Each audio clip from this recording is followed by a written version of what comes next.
Bonjour à tous et bienvenue dans cette nouvelle vidéo. Alors aujourd'hui, nous allons voir ce qu'on appelle un plan de poutraison. Alors, je vais vous définir en quelques mots ce que c'est qu'un plan de poutraison, quel est le but d'un plan de poutraison et quels sont les éléments à prendre en compte lorsqu'on élabore un plan de poutraison. Alors déjà, c'est quoi un plan de poutraison? Un plan de poutraison, n'est-ce pas, c'est un plan ou un schéma qui représente la disposition et les dimensions des poutres d'un bâtiment ou d'une structure. Cela permet donc de visualiser comment les poutres soutiennent la charge du bâtiment et de s'assurer donc de la solidité et de la stabilité de la construction. Ça, c'est très important de le savoir, que le plan de poutraison, n'est-ce pas, c'est un schéma, comme vous pouvez le voir ici, un schéma, un dessin, qui représente la disposition et les dimensions des poutres. Qui dit poutraison parle de poutres. Et quand on dit poutre, cela ne veut pas dire que ça exclut les poteaux.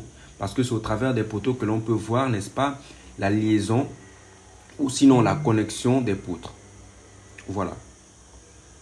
Et donc, ça permet donc de définir la disposition et les dimensions des poutres. Quand on parle de disposition, on voit là comment sont disposées, sont placées nos poutres. Les dimensions, quand on parle de dimension, on parle de la section, donc la largeur, la hauteur. C'est de ça qu'il s'agit quand on parle de dimension. Et donc, qui permet donc de visualiser comment les poutres soutiennent la charge. Non seulement le plan de poutraison permet de voir ou de visualiser comment sera disposée notre poutre, comment nos poutres seront disposées, n'est-ce pas? Comment les charges du bâtiment sont soutenues, n'est-ce pas, par la disposition de nos poutres, et s'assurer donc de la solidité et de la stabilité de la construction. Alors, quel est alors le but du plan de poutraison comme on peut le voir ici? Voilà, avant d'expliquer bien le plan, je dois d'abord vous définir en quelque sorte certains mots. Alors, le but d'un plan de poutraison, il est simple. Le but principal d'un plan de poutraison est, n'est-ce pas, de fournir les détails techniques sur la disposition, les dimensions et les connexions des poutres dans une structure. Donc, le but d'un plan de poutraison nous aide, n'est-ce pas, à fournir les détails techniques de la disposition. Donc, avec un plan de poutraison, vous donnez les détails techniques de la connexion des poutres, des dimensions des poutres, donc de la section des poutres, de la position des poutres par rapport à des axes, pour que sur le chantier, cela soit respecté à la lettre et ne pas faire du gros n'importe quoi. Voilà. Cela permet donc aux ingénieurs, structures, aux architectes et aussi aux constructeurs de comprendre comment les poutres supportent les charges. Donc avec un plan de poutraison, ça aide les ingénieurs, les architectes et les constructeurs de comprendre le fonctionnement des poutres qui supportent les charges. Ce plan de poutraison a aussi pour but d'assurer la stabilité et contribue, n'est-ce pas, à la résistance globale de la construction. Donc, il contribue à la résistance globale de la construction. Par ce plan de poutraison, on peut voir comment sont placées les poutres et les poteaux aussi. Comme je dis, le plan de poutraison n'exclut pas l'emplacement des poteaux, car c'est avec les poteaux que l'on peut voir comment sont joints nos poutres. Voilà. Et donc aussi, un plan de poutraison aide à garantir, voici, je suis là dans les buts, Un plan de poutraison aide aussi à garantir que la structure est sûre, conforme bien sûr aux normes de construction et capable donc de résister aux forces auxquelles elle sera soumise. Donc, le plan de poutraison aussi a pour but, n'est-ce pas, de garantir la structure. Donc, de garantir que notre future structure sera sûre. Quand vous donnez à un ingénieur structure ce plan de poutraison, si c'est vous qui l'avez fait, il peut voir les défauts. Il peut vous dire que là, il n'est pas nécessaire de placer cette poutre-là. Là, il est nécessaire de placer cette poutre-là. Bien sûr, en fonction des charges de votre bâtiment, on peut réaliser donc la section. Il faut comprendre que pour déterminer la section d'une poutre, ce n'est pas de façon aléatoire comme on peut voir dans certaines constructions. Pour déterminer la section d'une poutre, donc quand je parle de section d'une poutre, on peut voir ici en coupe, n'est-ce pas? Section d'une poutre, on a là la largeur d'une poutre, peut-être là on va prendre, je sais pas, 20, et une hauteur peut-être de 30. C'est ce que j'appelle section de notre poutre. Tout cela se calcule bien sûr en fonction de la charge que va supporter notre bâtiment. Bien sûr, dans un plan de poutraison, toutes les poutres n'ont pas la même section. C'est ce que l'on va voir et que je vais vous expliquer quand on va rentrer dans le plan lui-même. Toutes les poutres n'ont pas la même section. Tout simplement parce que toutes les poutres ne reçoivent pas la même quantité de charge. Les poutres qui sont aux extrémités, par exemple, je prends cet exemple-là à gauche. Donc, on appelle ça des poutres principales. Donc, ce sont les poutres qui sont en périphérie. Les poutres principales ne supportent pas forcément les mêmes charges que les poutres secondaires. Quand je parle de poutres secondaires, ce sont des poutres qui sont à l'intérieur du bâtiment, donc à l'intérieur de notre surface. Toutes les poutres n'ont pas la même section. Déjà, les dimensions des poutres se calculent en fonction de la charge que supporte notre bâtiment. Voilà, vous n'allez pas mettre une poutre de 10 par 10 sur un bâtiment qui pèse je ne sais pas combien. Donc, tout ceci se fait par calcul. Raison pour laquelle vous allez voir dans notre plan ici que les poutres déjà n'ont pas la même section. C'est un plan que j'ai fait comme ça à la main pour vous expliquer le fonctionnement d'un plan de poutraison. Ensuite, nous allons parler sur les éléments qui doivent être pris en compte lorsque l'on élabore un plan de poutraison. Alors, lorsque l'on élabore un plan de poutraison, plusieurs éléments doivent être pris en considération. D'abord, il y a les charges, n'est-ce pas, et les forces. Quand on parle des charges et les forces, vous connaissez, on parle des charges d'exploitation et les charges variables. Les charges d'exploitation, ce sont des charges qui sont permanentes. D'accord? Les charges permanentes, c'est-à-dire des charges qui ne se déplacent pas au fil du temps, qui sont là jusqu'à la fin de vie du bâtiment. Je prends là les poutres. Les poutres, déjà, ce sont des charges permanentes parce que ce sont des éléments qui sont voués à rester en place. On a des poteaux, on a des planchers, on a tout ce qu'il y a comme éléments qui sont prévus pour rester là pour un bon bout de temps, un long moment. Ça, ce sont des charges permanentes ou les charges d'exploitation. Il y a les charges, oui, ça, ce sont les charges permanentes. Ce sont les charges qui sont vouées à rester en place, comme les charges des poutres, des poteaux, les planchers et tout ce qui va dans ce sens, la toiture. On a les charges variables. Ça, ce sont des charges qui se déplacent. On a par là, les personnes, donc les habitants, les occupants de ces espaces-là sont des charges variables. Les meubles dans les bâtiments sont des charges variables parce que ce sont des éléments que l'on peut déplacer. Aussi, les charges du vent, de la neige, de la pluie, tout ça, ce sont des charges aussi variables parce que ce sont des éléments qui ne sont pas là de façon régulière. Voilà, donc c'était un peu ça la petite parenthèse. Il faut donc prendre en compte ces charges-là pour déterminer, n'est-ce pas, votre plan de poutraison.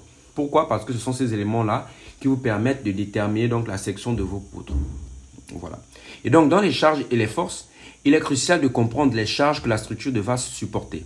Parce qu'il ne faut pas seulement faire un plan de poutraison sans connaître les charges qui s'appliquent sur ces poutres-là.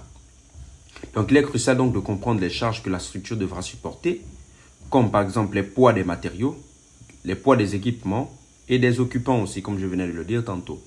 Ainsi que les charges dynamiques telles que ce que je venais de citer, le vent, la pluie, la neige, les séismes pour les pays qui en ont.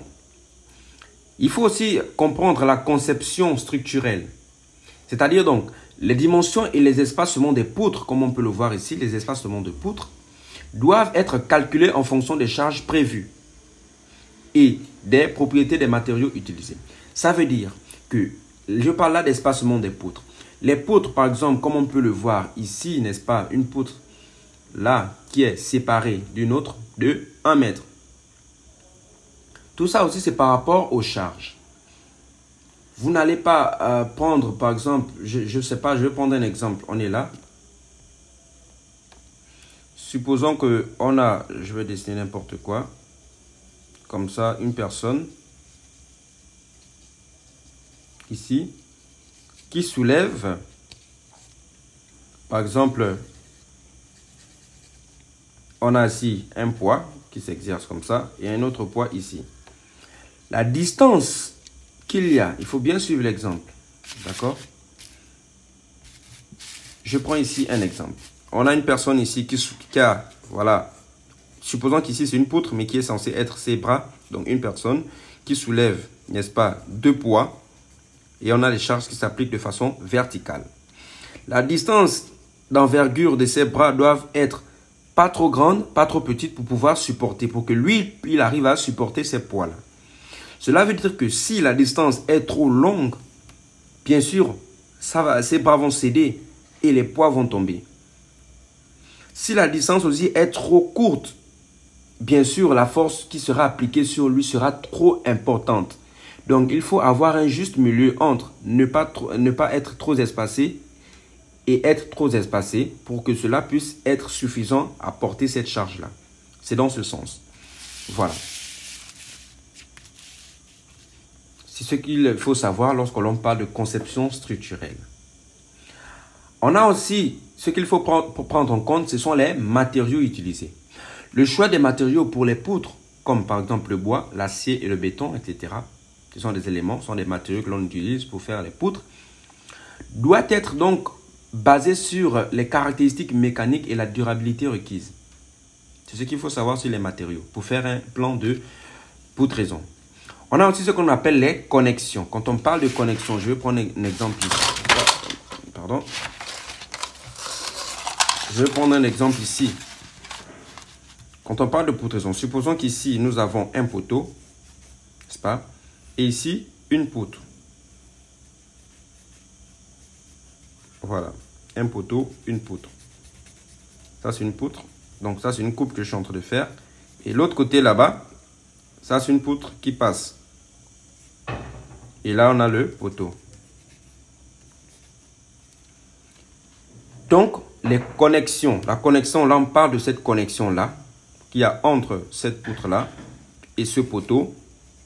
C'est ce que l'on appelle les connexions. Donc, les détails de connexion, donc il faut bien faire là. C'est parce que je n'ai pas fait une coupe. Donc, dans une prochaine vidéo, on va voir bien les coupes. On va bien parler des détails de connexion. C'est ces détails-là que vous devez aussi mentionner pour montrer comment les connexions sont faites par rapport à votre plan. Donc, vous prenez une coupe quelconque dans un plan de poutraison. Une poutre, n'est-ce pas? Vous prenez un coin qui renferme beaucoup d'informations pour pouvoir faire votre coupe. Et faire une coupe pour pouvoir préciser, n'est-ce pas, les connexions, pour pouvoir donner les détails sur les connexions.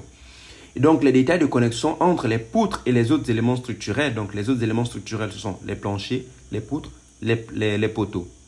Voilà, donc, on a trois éléments, poutre elle-même, le poteau et la dalle. Il faut faire une coupe dessus pour avoir les éléments de connexion, pour pouvoir faire les détails sur les connexions. Donc, les détails de connexion entre les poutres et les autres éléments structurels, comme les colonnes et les fondations, doivent être spécifiés pour assurer une distribution appropriée des charges. C'est ce qu'il faut savoir dans le but, dans les éléments à prendre en compte pour élaborer un plan de poutraison. Maintenant, je vous explique le fond de ce plan-là. Nous avons ici un plan de poutraison. Bien sûr, vous pouvez apercevoir plusieurs couleurs. Et donc, ces couleurs-là sont bien spécifiques. Ce n'est pas là pour décorer. Chaque couleur a une spécificité. Voilà. Déjà, avant de rentrer dans le plan lui-même, il faut que je vous spécifie aussi la représentation graphique. Alors déjà, dans un plan de poutraison, et pas seulement qu'un plan de poutraison, dans tous les plans de construction, de génie civil, d'architecture et tout ce qui va dans la construction, lorsque vous voyez, par exemple, un élément, donc une représentation qui est faite comme ceci, c'est-à-dire aux deux extrémités, vous avez des traits interrompus, d'accord? Aux deux extrémités, vous avez des traits interrompus, et au milieu, vous avez des traits mixtes. Donc, les traits mixtes, c'est un long trait, un point, un long trait, un point. Il s'agit là d'une poutre, peu importe le type de plan que vous avez en génie civil, donc en construction ou en architecture. Il s'agit là d'une poutre. Chaque élément a une représentation. Lorsque vous voyez des traits interrompus sur les côtés et dans l'axe, vous avez un trait mixte, il s'agit là d'une poutre. Pourquoi c'est représenté de la sorte? Déjà, les traits aux extrémités, les traits interrompus aux extrémités ici, montrent que nous sommes en élévation. Parce que lorsque vous faites un plan de poutraison, en réalité, lorsque vous coupez votre plan, en réalité, vous coupez uniquement les poteaux. Mais les poutres sont représentées au-dessus. Et donc, puisque c'est au-dessus, on met donc les traits interrompus pour montrer que cet élément-là se trouve en haut. Et on met un trait mixte pour montrer l'axe. Le trait mixte ici désigne l'axe d'un élément. Vous allez toujours le voir dans un poteau aussi pour montrer l'axe du poteau. dans une poutre, pour montrer l'axe d'une poutre. Dans un plan de fondation, dans les longrines aussi, vous allez voir ce trait-là pour montrer l'axe. Donc, la représentation d'une poutre se fait avec des traits interrompus aux deux extrémités pour montrer que cet élément-là est un élément de superstructure, donc en hauteur. Et le trait mixte au milieu pour montrer l'axe de notre poutre. Voilà. Continuons dans la représentation graphique. Bien sûr, vous connaissez bien. Voilà, on a là un poteau avec un trait mixte au milieu pour montrer l'axe du poteau. Vous avez cet élément-là, ce crochet-là, double crochet, qui signifie donc les nervures. Ça, ce sont les nervures au niveau des dalles, n'est-ce pas? Quand vous voyez ça dans un plan de poutraison, il s'agit là des nervures. Alors, ici déjà, tout ce qu'il y a en périphérie, ce sont les poutres, bien sûr. Là, les poutres principales, donc ce sont les poutres qui sont en périphérie, et les poutres secondaires qui sont à l'intérieur. Donc, je vais donc vous spécifier d'abord pour les poutres, les couleurs. On remarque ici quatre couleurs. Une couleur violette, une couleur rouge, une couleur verte et une couleur plutôt grise. Alors, que représente la couleur violette? J'ai fait une légende à côté pour mieux voir. La couleur violette, ici, en ce qui concerne les poutres, bien sûr, parce qu'on a aussi les poteaux en couleur violette. La couleur violette ici représente, n'est-ce pas, les poutres de retombée 15 x 30. Donc, lorsque je vous voyais, pas forcément, les couleurs ne sont pas les mêmes dans tous les plans, mais il est différencié. Toutes les poutres peuvent avoir la même couleur, bien sûr. Toutes les poutres peuvent avoir la même couleur. Il suffit juste d'avoir une légende qui précise, n'est-ce pas, comment dirais-je, qui précise la section de la poutre. Ici, comme j'ai fait comment on appelle, une légende, si je n'avais pas fait la légende, j'aurais pu mettre l'appellation, c'est-à-dire la désignation de notre poutre ici. J'aurais pu mettre P1, par exemple, ici, et je mets 15 x 20. Là, nous sommes encore dans les représentations, 15 x 30, par exemple. Si je ne fais pas de légende, je peux faire comme ça. Et ici, par exemple, P1, je mets aussi la même section, 15 x 30. On peut le faire sur tout le plan comme ça. Mais pour éviter aussi de surcharger le plan, ce qui va faire un peu trop d'écriture, parfois embrouillée, j'ai préféré faire une légende à côté pour mieux comprendre ceci.